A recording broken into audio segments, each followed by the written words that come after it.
نحمده ونصلي ونسلم على رسوله الكريم. اعوذ بالله من الشیطان الرجیم.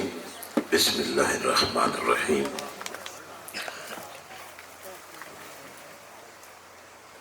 والذین جاہدوا فینا لنہدینہم سبلنا وإن اللہ لمع المحسنین. صدق اللہ مولانا العظیم وصدق رسولہ النبی الکریم الامین.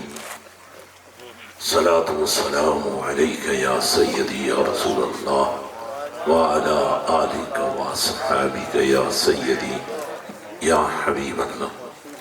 السلام علیکم ورحمۃ اللہ وبرکاتہ. حضرت پیر طریقت شہزادہ غوث اعظم حضرت پیر سید آغا طارق گیلانی نے بہت خوبصورت کلام فرمایا ہے. ہم پوری دنیا میں اہل طریقت مدینہ شریف کے بعد بغداد شریف کو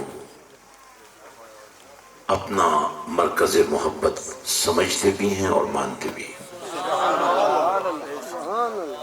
تو یہ ہمارے لیے عزت کی بات ہے کہ اس خانقاہ اور اس آستان مقدس کے شہزادگان پوری دنیا میں عشق و محبت مصطفیٰ کا پیغام دیتے ہیں. برصغیر پاک و ہند میں حضور غوث پاک کی نمائندگی کا سب سے بڑا مرکز سلطان العارفین حضرت سلطان باہو کا مزار اقدس ہے.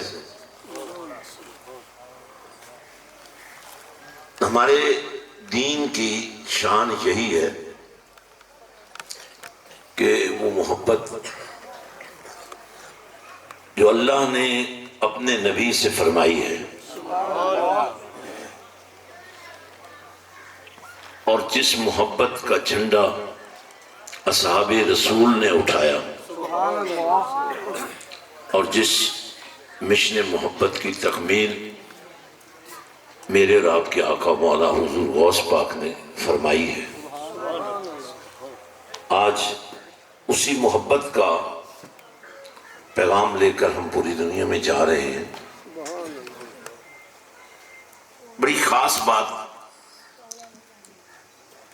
میں آپ سب حضرات سے کرنا چاہتا ہوں، خاص کر دا پختنوں گروہوں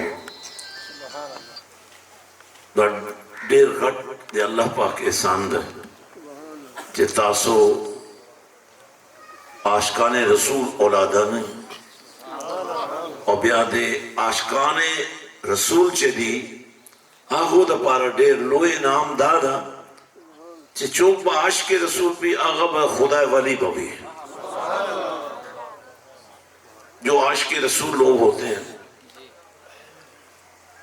وہ اللہ والے ہوتے ہیں اور جو اللہ والے ہوتے ہیں ان سے عشق رسول کا سبق سبحان اللہ.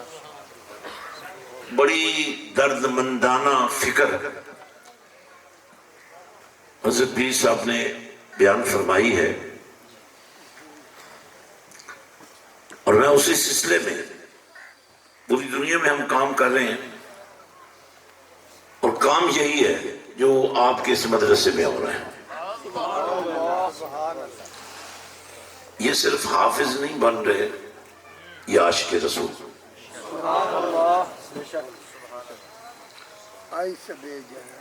دا پختنوں ارونو تاس تم پتہ دا چھ تاسو ابتدا جخا اولیاء کاملینو عاشقانی مگر دیر خلق جدید اس دو بندیان او دا اہل حدیث او دا سے تبلیغیان جوڑ شوئے دا دیر غٹ اہتمام دا مدرسہ دا پشتروں دا پارا ایک خاص ماحول پکار دا. اور میں حضرت علامہ قاری نبی گل صاحب کو سلام محبت پیش کرتا ہوں. انہوں نے اپنی برادری کے لیے اخپل قوم دا پارا ڈیر لوئے یو دا سے مرکز دے عشق رسول جوڑ کرے دا کہ کم از کم دے تاسو پہچان چے دا اولیاء کاملین محبت چے دا غوث پاک محبت چے دا کم از کم دے داغا حفاظت کو بہوشی.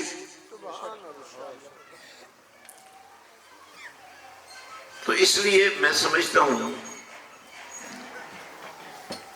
الحمدللہ ہم نے دربار شکر مسجد حسین بنائی ہے, 10,000 سٹوڈنٹس کے لیے ہمارے پاس جگہ ہے, لیکن پٹھانوں کی بچوں کے لیے ایک علیحدہ ماحول چاہیے. اس لیے میں سمجھتا ہوں کہ پشتون برادری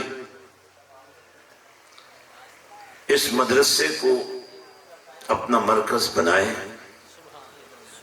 اور یہ جو بچے یہاں پڑھ رہے ہیں جب یہ کل حافظ قاری اور عالم بنیں گے اور یہ مجسٹریٹ بھی بن سکتے ہیں, جج بھی بن سکتے ہیں,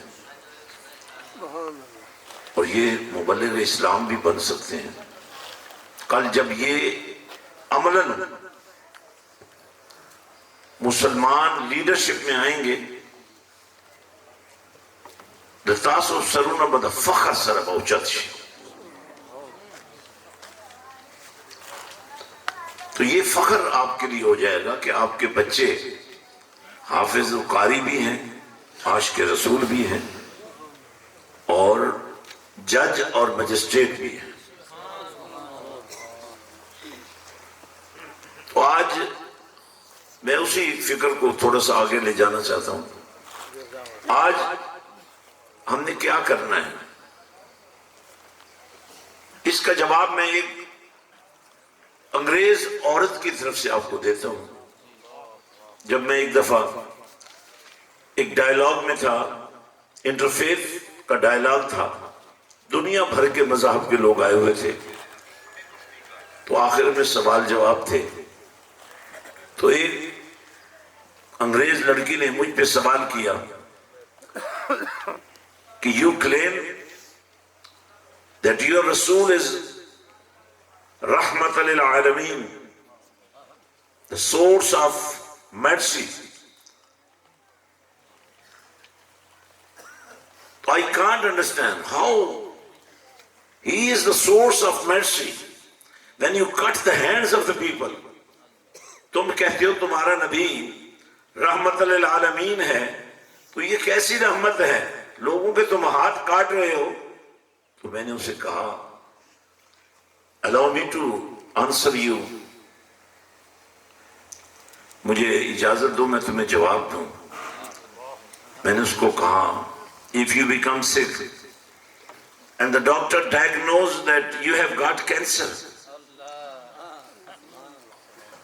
اگر تمہیں کوئی بیماری ہو جائے اور تم ڈاکٹر کے پاس جاؤ تو پتہ چلے اس کو کینسر ہو گیا ہے, اور وہ ڈاکٹر کہے we have to cut your nose, we have to cut your hands. اگر ڈاکٹر یہ کہے تمہارا کینسر جسم کے فلاں حصے میں ہے, ناک میں ہے, تو ناک کاٹنا پڑے گا, ہاتھ میں تو ہاتھ کاٹنا پڑے گا, گردے ہے تو گردے کو کاٹنا پڑے گا, تو پھر کیا کرو گے؟ تو اس نے مجھے کہا I will allow the doctor to cut whatever he needs. میں تو ڈاکٹر کو کہہ دوں کہ میرا جسم کے وہ سے کاٹ دو جہاں کینسر ہے تاکہ میں بچ تو جاؤں. میں نے کہا اس سے بڑی کینسر کیا ہو سکتی ہے کہ آپ کسی جوان بیٹی کا جہیز گھر میں پڑا ہو اور کوئی رات کی تاریکی میں اٹھا کر لے جائے.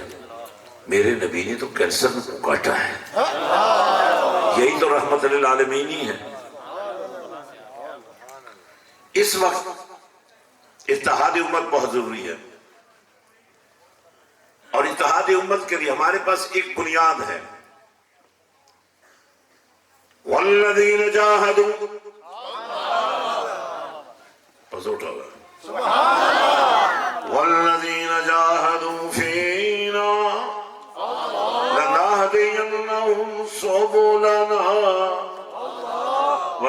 اللہ لمع المحسنین۔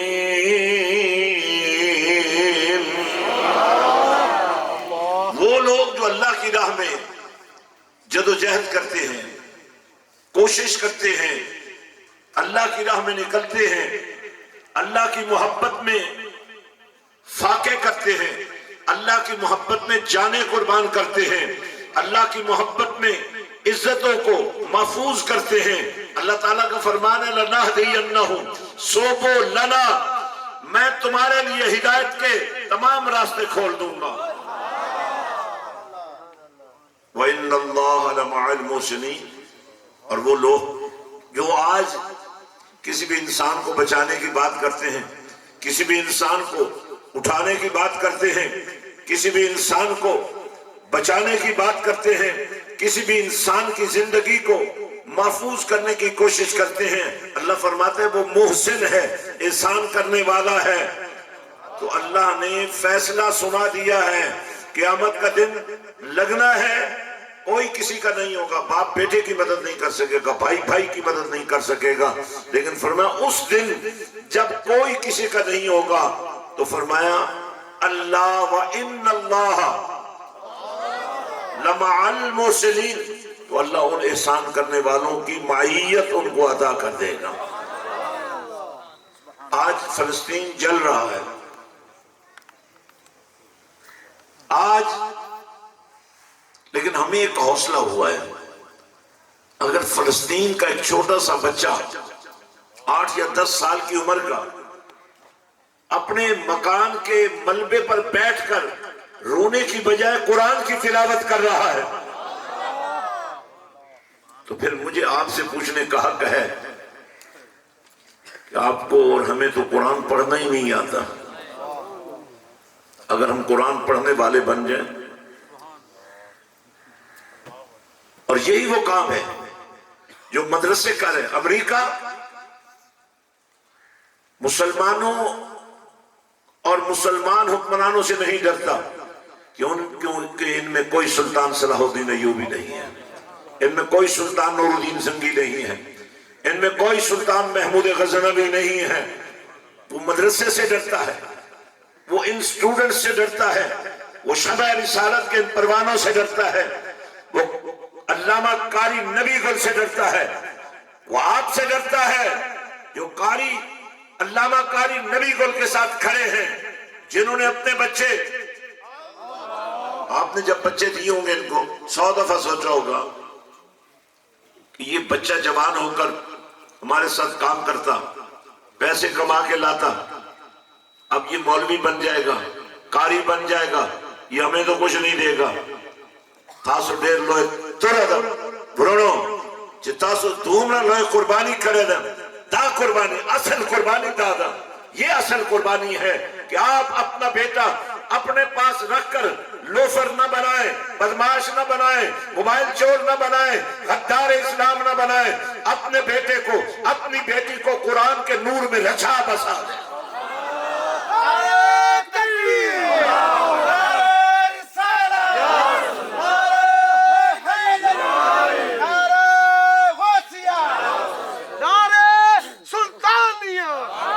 کافرانو علاج دگا دا، دا منکرانو علاج دگا دا،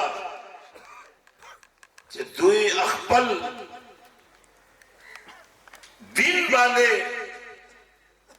چہ دومرا لوئے، جتنا بڑا کافروں نے اور منافقوں نے اور شر پسندوں نے اسلام کو مٹانے کی کوشش کی ہے، اس کے مقابلے میں تمہیں اپنی اولادوں کو عاشق رسول بنانے کی ضرورت ہے۔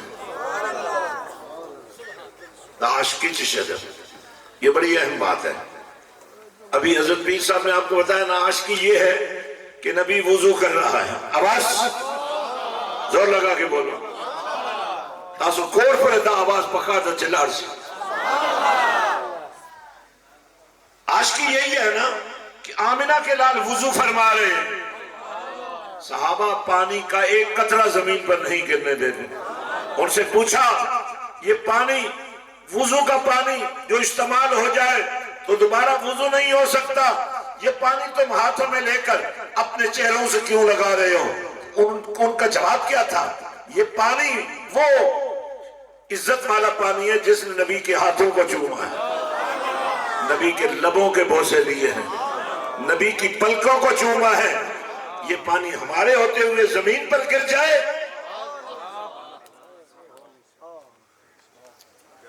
قربانی کرنی پڑے گی، ہمیں قوم تیار کرنی پڑے گی۔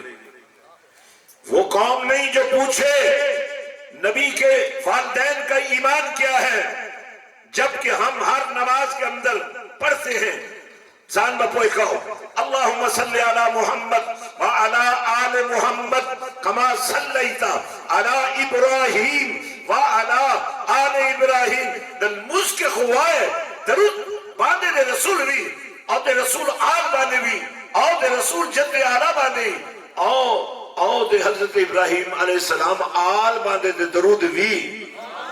یار نماز میں تو یہ عقیدہ ہے کہ نبی پر درود آواز، نبی کی آل پر درود، نبی کے جد آل حضرت ابراہیم علیہ السلام پر درود، اور ان کی آل پر جو حضرت ابراہیم کے بیٹے حضرت اسماعیل سے لے کر حضرت عبداللہ تک جو میرے اور تیرے نبی کا والد ہے، ارے نماز میں ان پر درود بھیجتے ہو، نماز کے بعد باہر جا کر پوچھتے ہو کہ نبی کے باپ کا ایمان کیا ہے؟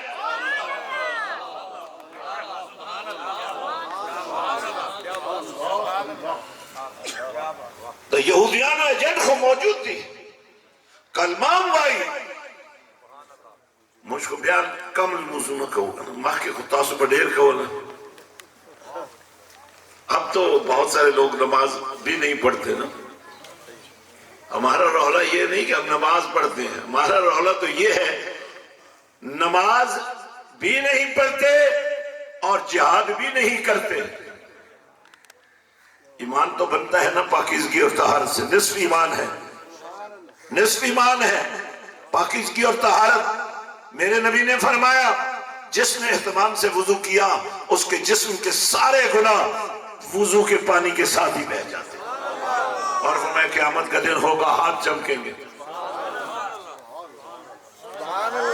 بولے تو صحیح نا یار، میں اس آپ کے ساتھ یہ آواز بھیجنا چاہتا ہوں، ہاتھ چمکیں گے، وضو کے پانی کا اثر قیامت کے دن نور بن کر ہاتھوں سے ظاہر ہوگا، پاؤں سے ظاہر ہوگا، چہروں سے ظاہر ہوگا۔ میرے نبی فرماتے میں عرض کروں گا مولا یہ تو چمکتے دمکتے چہرے امتی میرے، آواز آئے گی پیارے جو تیرے وہ سارے ہی میرے۔ نعرہ تکبیر، نعرہ رسالت، سیدی مرشدی، غلام ہے غلام ہے رسول کے غلام ہے۔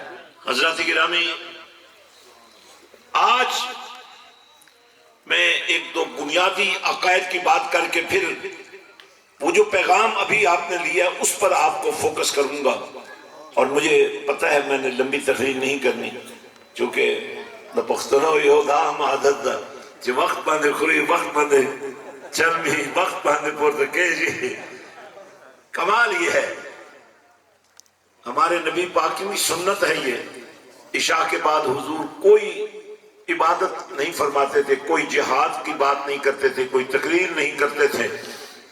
تاسو آغا سبحان اللہ طریقہ دا مقصدن وقتی با کئی مقصدن بعد مریم نہ کوئی اب مخ کے خورے۔ ہم پنجابی پھنسے ہوئے ہیں، 12-1-2 بجے تک جلسوں میں رہتے ہیں۔ یہ پٹھان قوم کا کمال ہے کہ عشاء کی نماز بھی ذرا جلدی پڑھ لیتے ہیں، کھانا پہلے کھا لیتے ہیں اور رات بڑے آرام سے سوتے ہیں، صبح تہجد نہ بھی پڑھیں فجر ضرور پڑھتے ہیں، سب لوگ تو خیر تہجد بھی پڑھتے ہوں گے، لیکن وقت پر سوتے ہیں وقت پر اٹھتے ہیں۔ یہ حضور کی سنت ہے، تاسو لا سنا منزل دام سنت ہے، کھانے سے پہلے ہاتھ دھونا سنت ہے۔ اب ہمارے ہاں اگر کوئی ہاتھ دھلانے کو جی ہونٹتے نماز پڑھ گیا، بھائی نماز پڑھنا اور ہے، وضو کرنا اور ہے، کھانے سے پہلے ہاتھ دھونا اور ہے، یہ سنت ہے حضور کی۔ اور کھانے کے بعد ہاتھ دھونا پشتنوں دے فخر خبر ہے کہ پتہ نہیں ہے سنت ہے یا نہیں، سنت پہ عمل کر رہے ہیں. بڑی کمال بات ہے. یہ کمال ہے. دا تاسو سوکا دا صحبت پرجدی دا مپرجدی دا دے غیرت یہ طریقہ دا. پتہ ہے کیا اس کو عربی زبان میں سرید کہتے ہیں. کھانے کو چوری بنا کر کھانا، آواز نہیں آ رہی ہے اور کھا کر بھی نہیں بولتے ہو. یہ چوری بنا کر کھانا اس کو سرید کہتے ہیں. یہ میرے آقا کا پسندیدہ کھانا تھا. تاسو وریزو بند پرید کرے. تو بھائی پٹھان قوم بحثیت مجموعی بہت سارے ایسے کام کرتی ہے جو آلریڈی سنت کے مطابق ہے. لیکن بس میں ایک آخری کلام کر رہا ہوں جس کے بعد آپ کو یہ نشہ چڑھے گا کہ ہم نے کیسے مدینے والے کے پیار کا جھنڈا اٹھا کر چلا. حضور پاک صلی اللہ علیہ وسلم فرمایا دیکھو یہ میرا گھر ہے، بیتی. جن کو نہیں بولنا آتا ہے تو وہ کوشش تو کرو، اللہ کا نام لو تو سے. فرمایا بیتی یہ میرا گھر ہے، ممبری یہ میرا ممبر ہے. آپ کو ڈاکٹر نے کہا چپ رہے، سبحان اللہ. بولیں ذرا یار. اب دیکھیں بڑی خاص بات میں بتا رہا ہوں. التا بیا فرقے ختم یوم ریاض الجنت زان گڑی گا. التا بے سوک نہ دیوبندی بھی، نہ بریلوی بھی، نہ اہل حدیث بھی. اور میں نے کہا تمہیں کیا ہو گیا، ادھر کیا لینے جا رہے؟ کہنے کہ نفل پڑھنے ہیں. میں نے کہا کیوں پڑھنے ہیں؟ کہا یہ جنت ہے. میں نے کہا جنت تو آسمانوں میں ہے اور یہ تو نبی کی جنت ہے. اب دیکھیں پوری حدیث سن لیں. فرمایا ما بین بیتی، میں نے اب جرمانہ کر دینا جو نہیں بولے گا. 1000 روپے جرمانہ اور جمع آپ نے اس مدرسے میں کرانا. ما بین بیتی و ممبری. اب یہ حضور نے نہیں فرمایا کہ ما بین ممبری و بیتی، یہ نہیں فرمایا کہ میرے ممبر سے لے کر میرے گھر تک. فرمایا میرے گھر سے جنت شروع. اور تسی چنگے والے پنجابی ہو، تسی بولتے ہو، لوگوں کو بلوانے ہو.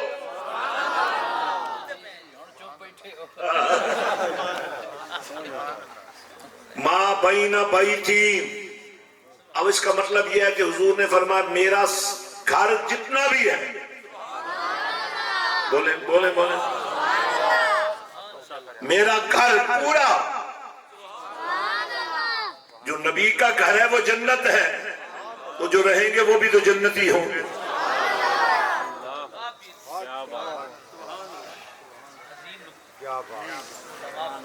دوستو حضور نے فرمایا یہ میرا گھر ہے، یہاں سے جنت شروع ہوگی. سارا گھر جنت ہے لیکن ساری مسجد کو جنت نہیں کرا دی. حضور پیر صاحب آپ کی بارگاہ میں ہدیہ عقیدت پیش کر رہا ہوں.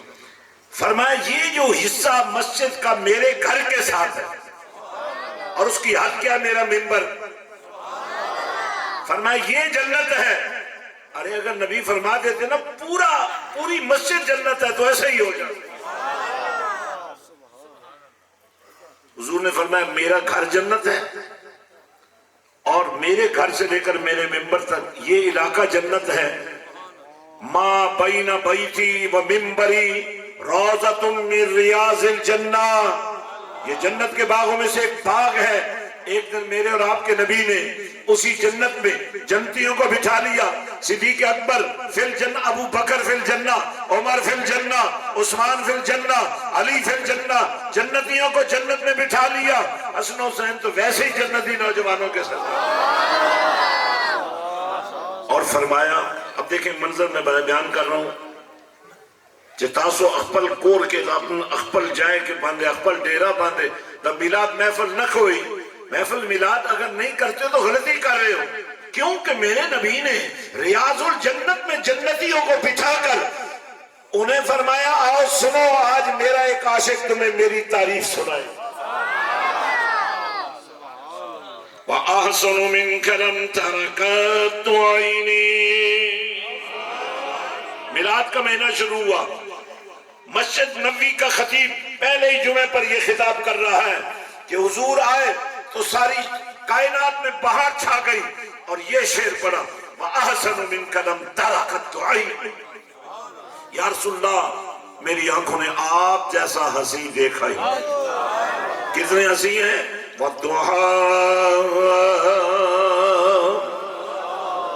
بنانے والا کہہ رہے وَالضُّحَىٰ، آپ کا چہرہ سورج سے بڑھ کر روشن ہے۔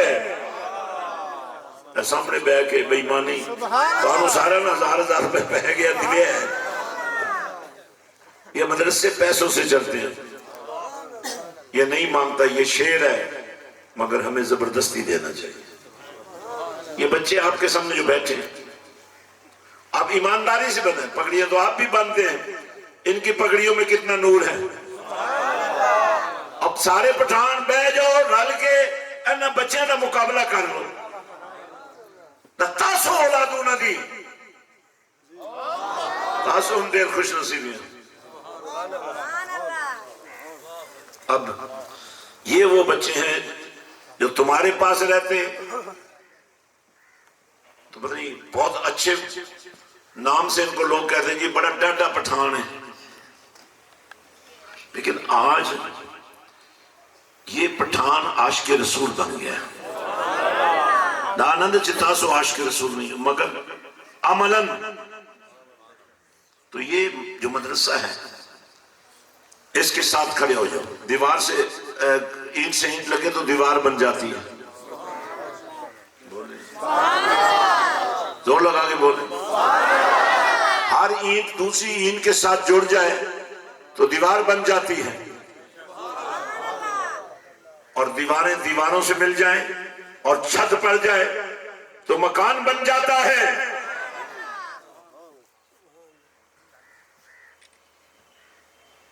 اس مدرسے کو مضبوط کرنا پڑے گا، اس مرکز کو اسلام کا مرکز بنانے کے لیے آپ نے سستی نہیں کرنی۔